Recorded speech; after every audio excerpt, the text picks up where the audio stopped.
Hey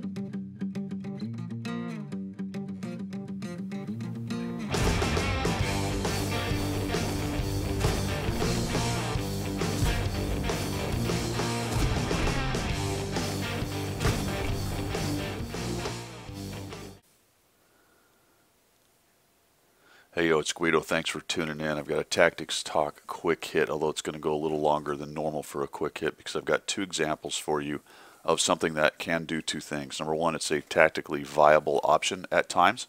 We'll talk a little bit about that. And number two, it is the source of many accusations. So I have loaded into Paris on this particular match for the first example. I'm a tier 6 and a 3-5-7, so I'm bottom tier, a bottom feeder. And I have gone to kind of the standard TD bush here on the north side of the map. They have one as well over there, kind of a mirror image as far as that goes.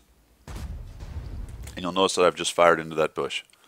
Why have I done that? Well, the game's been going on for a little while and nothing has happened. More than likely there's a TD or somebody camping over there. They have quite a few TDs. It's a pretty standard spot, and I'm sort of surprised they don't actually return fire. So when would you want to do something like this? Well, if you're a bottom tier TD like me with a big HE derp kind of gun and nothing's been going on, you don't have any better targets, you don't really have anywhere better to maneuver to get targets, then sometimes it's worth just lobbing into the obvious bushes. And I will actually move away. Initially I went forward, which was a mistake. I just want to make sure I don't get spotted right there. Fairly unlikely. I don't think anyone's close enough to spot me. This time I'll do it a little smarter. I'll zoom in here and then I'm going to back up as far as I can from the bush there. And I'm going to lob another one in. Just a slightly different spot. Now if you see the shell go in and hit the ground or into the buildings behind it, then obviously you didn't hit anything. I could not see what the shell did. Of course I don't have any notifications of any damage or anything as of right now. The E25 sitting there. And I will do this 2 more times, and at the end of the game, I'll show you at the end, I actually hit an IKV and a STIRV. Not a whole bunch of damage, but I did hit them, let them know that somebody knew they were there, or at least suspected they were there. And I didn't have any other shots to take. We ended up winning this game fairly handily. Those 2 shots did not turn the tide of battle, obviously, but there are times when, if you don't have another viable target to take, you don't have a place to go to get another target, and you're not wasting, say, one of the top tier tanks. So if I was running over here in the T-32 with a relatively small gun and spamming HE into bushes, that's probably not the best idea. But sometimes with the right tank, the right situation, and you know the map, it is a viable option and you can get some damage downrange. Now let's move on to the second example. Alright, here's a second example, again in my Su-100Y. Big derp gun, similar situation. This time in another 357, bottom tier, but we are loaded into highway. Now I've only got a Su-122 and then a Leo, and it looks like the scout's finally moving up, but I don't want to get down there into that flat area where the Leo just passed. This area right here, especially right there on that road, can be shot from the side, and since there are so many TDs and tanks left, trundling up there and getting spotted by this Leo, which is exactly why I kind of stopped right here. If he tops over this hill or gets around into that little ditch right there and can see me with line of sight, now I'm spotted. And if I get caught out down here on the road, that's no good. Now, of course, everyone knows that some people go into those bushes right there. You just see I just shot into the spotting bush right up here in A1. Up at the top by the red line, there's a bush, and that's a very common place for small, fast tanks to get into and watch what's going on here and maybe get shots down in there.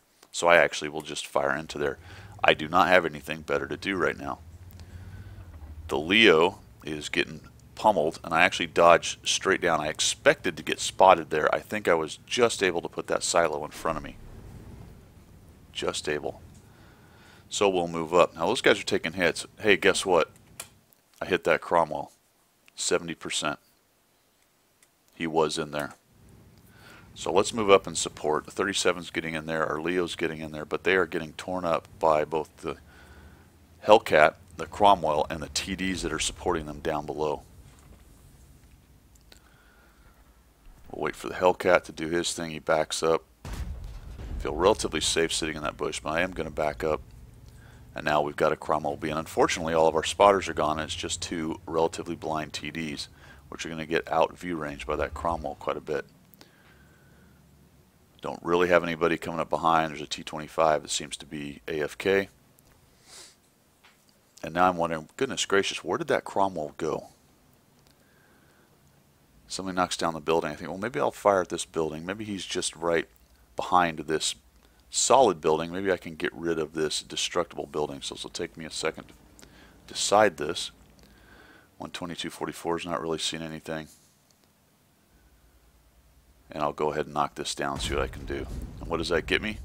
It gets me immediately hit and spotted. And then hit from below by the Hellcat I was talking about and his buddies. So now it's time to get out of here. I cannot out view range that Cromwell B, but let's think about this for a moment as I am repositioning, because I've already got this in my head.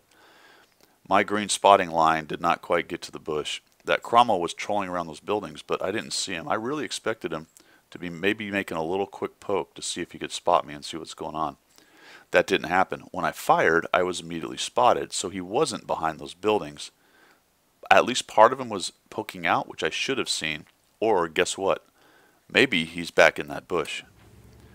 He could have got there without me seeing him, based on my spotting green line. If he got back to the red line on the north and moved up to that bush, he may be back in there. And that's something that people do. It's the criminal returns to the scene of the crime thing. Going to the well one too many times.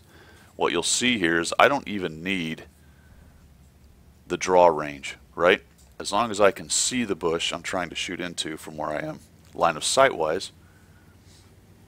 So I figure, you know what, I think that Cromwell is still there.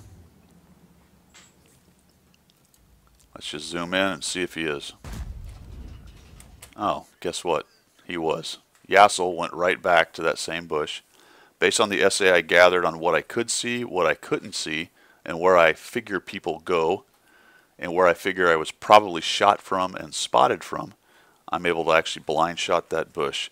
And you can see where the accusations are going to come in on that one. How did he know I was there? Well, I didn't exactly, but there was a lot of essay pointing to that fact. And because I didn't have anything else better to do at the moment, I really couldn't push him without dying.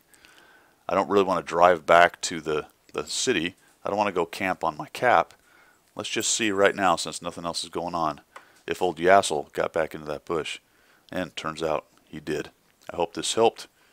Hope you like what you saw. If you did, make sure you subscribe. We will see you.